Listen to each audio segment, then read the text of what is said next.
I'm Harrison Graham. On today's episode of Chicago Bears Now, we got a full edition of Bears offseason winners and losers.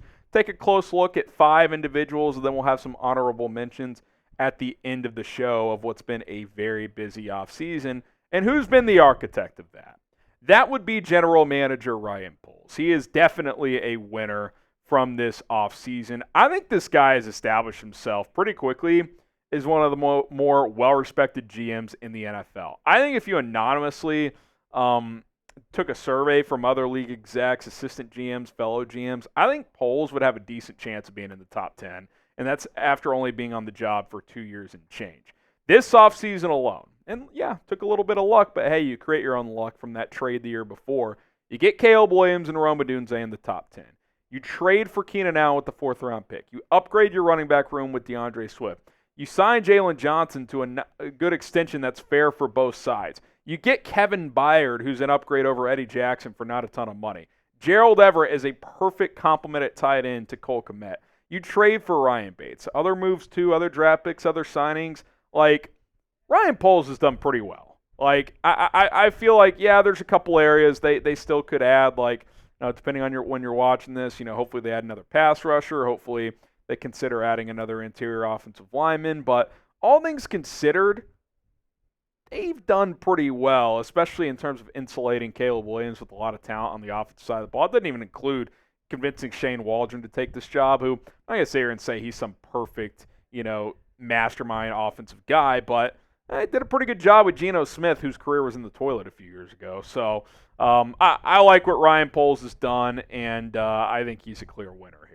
How would you grade Ryan Poles as the Bears GM so far? A, B, C, D, or F? Look, you got to win.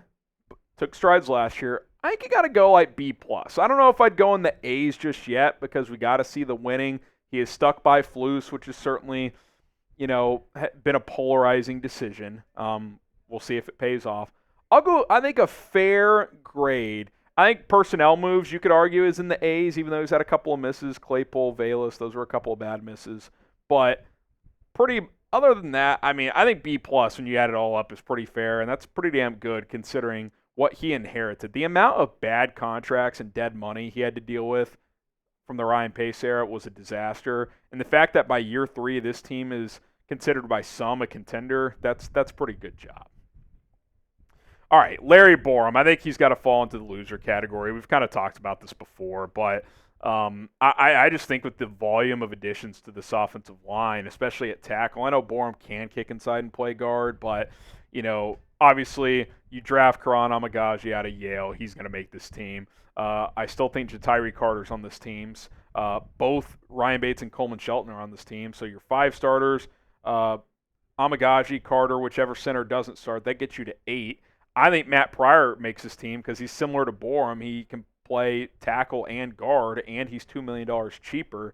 Like, you're probably looking at Borom at best. He's your 8th or 9th offensive lineman, and in terms of salary cap management, he's probably your 10th guy because you could save $3.1 million if you cut him. So with the additions and due to the fact that he received a pay escalator due to playing time over his first 3 years, like, he kind of played himself off this team, I feel like. Now, obviously, he's on the team still. He's on the 90-man, but I think when it's all said and done, when they cut this roster down to 53, I think Larry Borom's on a different team. Now, maybe some team bites and throws you a 7th-round pick because they need a tackle and there's an injury elsewhere. Like, there's no reason to cut him now. He's still a guy that helps get you through training camp in the preseason. And if one of those other guys gets hurt, then, yeah, you can just keep Borom. But, like, he's not your swing tackle. I think that's Pryor or Amagaji. Like, yes, he can play guard, but so can Carter, so can Bates, so can Shelton, so can, Matt Pryor. I think Larry Borom, if everyone's healthy, is likely off this football team. Subscribe to the channel if you want non-stop Bears coverage every single day. 100% free. How does that sound? Sound good? Well, if it does, hit that subscribe button and turn on notifications. All right, Cole Kmet, he's in the winner category.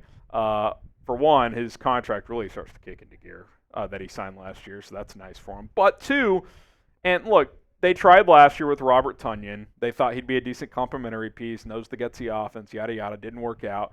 Well, Gerald Everett is more proven in terms of volume of years than Tonyan, knows Shane Waldron well, That's like the ideal complementary piece to Cole Kmet. And you brought back Mercedes Lewis.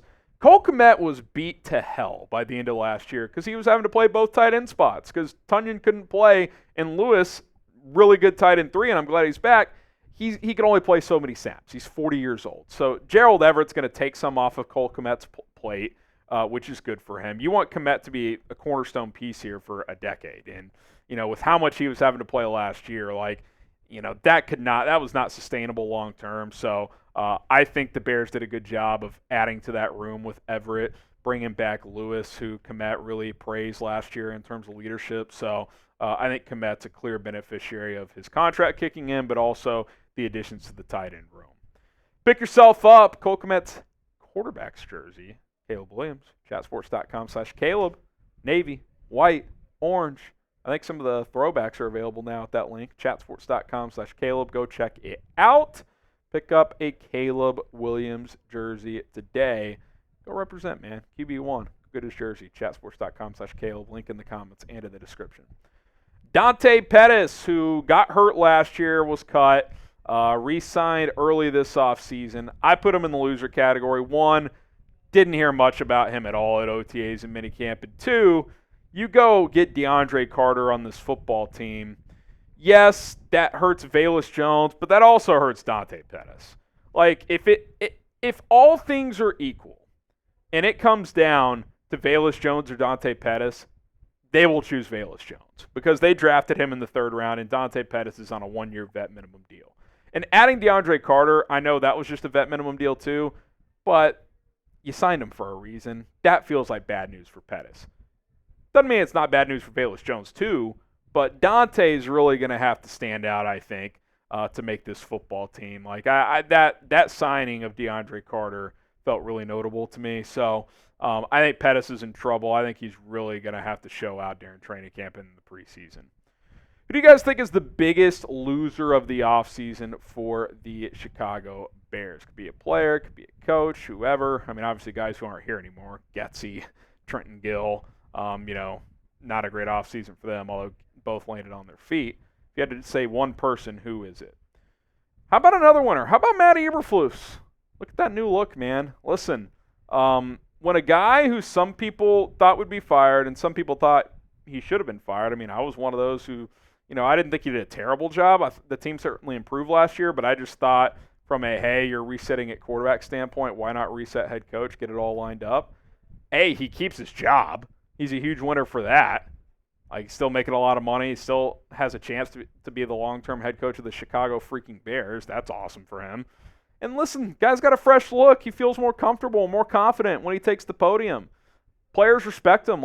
You guys have asked me recently, I don't really think his seat's that hot entering the season. I feel like once they made the decision to keep him and draft a new quarterback, again, it has to go really poorly this year for them to fire him. I really do think that's the case. Sure, if you go 6-11 and it's just a mess across the board, they're going to fire him.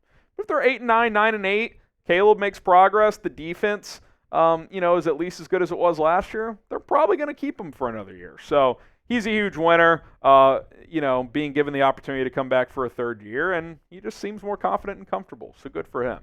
Who's the biggest offseason winner for the Chicago Bears? Is it Flus? The fact that he kept his job? You could make a strong argument. Is it Poles? Is it Caleb Williams? Who is it?